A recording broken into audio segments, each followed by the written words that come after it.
The biggest thing that I found troubling from that briefing was the suggestion that, number one, they would discourage us from debating things like a War Powers Act resolution, and number two, their unwillingness to identify some point at which they would need to come to Congress to get authorization for the use of military force. I find that very troubling. And if you don't like what the Commander-in-Chief is doing from a congressional point of view, cut off funding. We cannot become 535 Commander-in-Chiefs.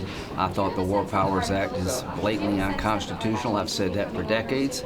No matter who is president, you can only have one Commander-in-Chief. That's nonsense. He's got it exactly backwards. Look, I love Lindsey Graham. He's my colleague. He's the chairman of my committee, and I love working with him. I agree with him on a number of issues.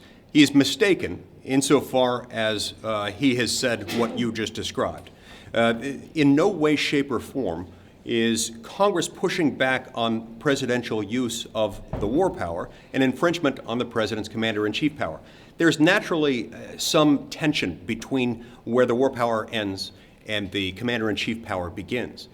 Nonetheless, that's why we have the War Powers Act. It doesn't substantively alter or attempt really even to define a bright line distinction between one power and the other. What it does do is set up a procedural framework whereby Congress can advance debate and discussion about one power versus the other within Congress.